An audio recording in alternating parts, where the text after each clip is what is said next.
नमस्कार सांग माने जय श्री जगन्नाथ। आज आसतु जानिबा वास्तविक कटु सत्य कथा। जदि जड़े महिला सुंदर तेबे जदि प्रेम अछि तेबे यह लोभ अटे। जदि जड़े महिला प्रति प्रेम थाए तेबे जदि से सुंदर हो जाए तेबे यह निश्चित भाव में प्रेम अटे।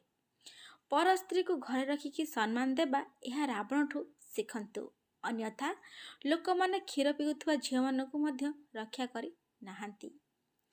जितेबले समय चक्र मोड़ बदले जो मैंने अपव्यवहार करती से माने करताल देवा आरंभ करती एवं जो मैंने जोता मारती से माने जोता चाटिबा आरंभ करती। यह हूँ समय समय कथा। यही भली संपर्क को शेष कर दिंतु जो खुशी रहिबा ठारू अधिक कांदिबा को पड़ुछि, कष्ट सहिबा को पड़ुछि। सब समय रे निजे ठीक बोली प्रमाण देवा को पड़ुछि। एभली संपर्क को शेष कर दिंतु। एकुटिया रहे मध्य आपन को शिक्षा दिए जे वास्तव रे आपनक पाखरे आपनक व्यतीत अन्य किछि नाही। योजना जेते गुप्त रहिबो सफलता सेते अधिक हेबो एवं शीघ्र सफल मध्य हेबे। केहि जदि आपनक पीड़ा को बुझु नाहांती ताहले दुखी हुंतु नाही। काहेकि ना जहा सहित माधव अछंती महाप्रभु अछंती तांका विषय रे प्रत्येक लुह मध्य माधवଙ୍କ आखिरु प्रभावित हुए एवं से जानती किपरि ए लुह को हसरे परिणत करिवे। से सब जिंस हे महाप्रभु ही जଣା। दुनिया को छाड़ंतु, सर्वप्रथमे ताकू खुशी रखंतु जहाकू आपण प्रतिदिन आईना रे देखुछंती। प्रभु श्री कृष्ण कहिछंती मौन सबुठु भल उत्तर होइथाए। जदि एही भली व्यक्तिंक पाई जो माने आपणक शब्द को कौनसी महत्व दे न थांती एही भली व्यक्तिंक पाखरे आपण चुप रहिबा सर्वोत्तम ही होइथाए। प्रेम रे सब किछि मिली थाए। दुख जंत्रणा लुह अस्थिरता लोकंकर अपमान घृणा एवं आमे जहा चाहिबू ताहा केबे भी मिली न थाए। सब बळे से व्यक्ति को प्रेम करंतु जी आपण को एवं आपण भावना को बुझिबा को पूरा चेष्टा करिथांती। एही भली लोक सब बळे भल पांत। दुनिया रे 90% लोक एमिति पिंजरा रे बंद होइकी अछंती जो पिंजरा रे लेखा होइछि कि लोक कौन कहिबे, दुनिया कौन कहिबो, समाज कौन कहबो। एया को डरी कि ही 90% लोक चुप होइकी अछंती। जदि आमे अन्य को खुशी देवा पई भावना रखिबा ताहले आमको केबे भी दुख मिलिबो नाही। जदि आमे निजो खुशी पहुंचाया पई अन्य को दुख देबा ताहले आमको दुख ही दुख मिलिबो। तनको निजो खुशी पई अन्य को कष्ट दियंतु नाही कि दुख भी दियंतु नाही। जदि पारछंती सेमानक मुहरे टिके हस दियंतु, खुशी दियंतु।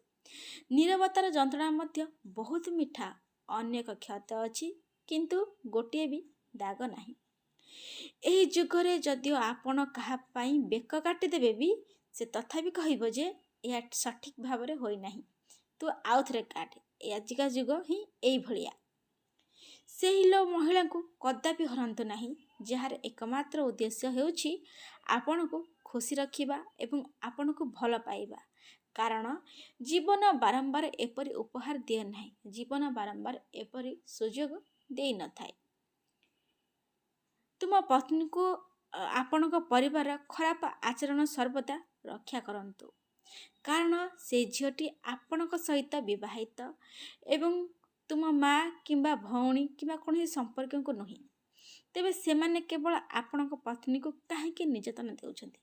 तेणुकर सेमाने आपणक पत्नी को जेमती खराब व्यवहार न करंती, कष्ट न दियंती, से दायित्व होछि स्वामी मानकर। से ही पत्नी माने बहुत खुशी जो माने निज स्वामी को हृदय ऊपर शासन करती। बाकी माने केवल कांदिबा सह घरर किछि कोण रे श्वासक्रिया करती, श्वासरुद्ध होई पड़ी थांती। जड़े व्यक्ति निजको जेते व्यस्त रखे ना कहीं से भल पाउଥିବା स्मृति को रक्षा पाई परिबो नाही। से स्मृति तार निहाती भाव में मन पड़ी थाए। झियो मानकु 14 वर्ष रु 34 वर्ष पर्यंत कठोर अनुशासन रखिबा उचित। कारण यही बयस झील मैंने बहुत निरीह होती।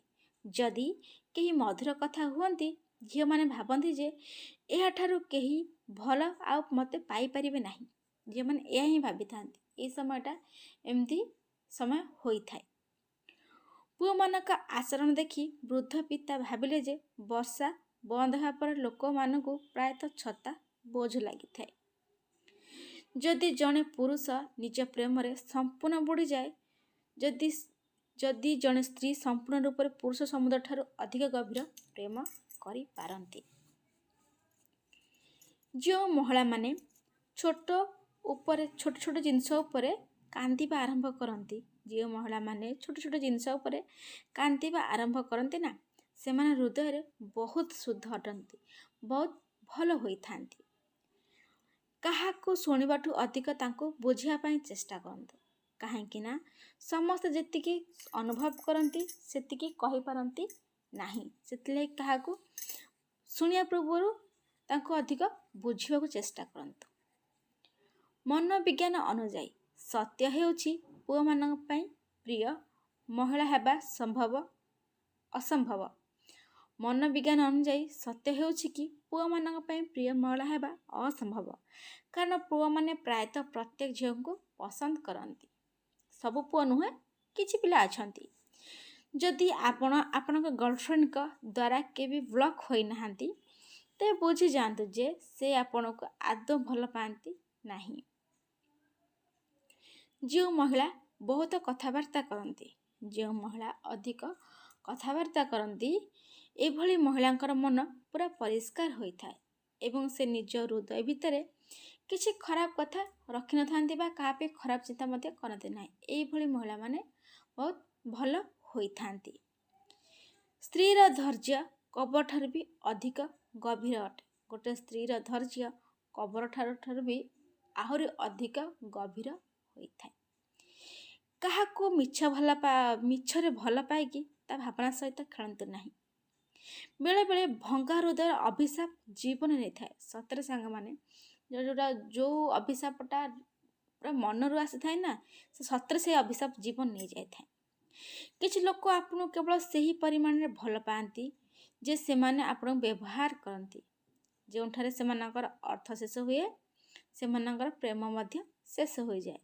ଲୋକ ଏମିତି ହିଁ ଭଲ ପାଆନ୍ତି। ଯେଉଁ ଯାଏଁ ତାଙ୍କର ସ୍ୱାର୍ଥ ଥିବ, ସେ ଯାଏଁ ସେ ଆପଣଙ୍କୁ ଭଲ ହିଁ ପାଉଥିବେ। ସ୍ୱାର୍ଥ ସରିଗଲା ପରେ ସେ ତାଙ୍କ ବାଟରେ, ସ୍ୱାର୍ଥ ବାଟରେ। ଏମିତି ନୂଆ ନୂଆ ଭିଡ଼ିଓ ଦେଖିବା ପାଇଁ ସାଙ୍ଗମାନେ ଚ୍ୟାନେଲକୁ ସବସ୍କ୍ରାଇବ୍ କରିଦିଅନ୍ତୁ ଏବଂ ଲାଇକ୍, କମେଣ୍ଟ, ସେୟାର ବି କରନ୍ତୁ। ସମ୍ପୂର୍ଣ୍ଣ ଭିଡ଼ିଓ ଦେଖିଥିବାରୁ ଆପଣଙ୍କୁ ହୃଦୟରୁ ବହୁତ ବହୁତ ଧନ୍ୟବାଦ।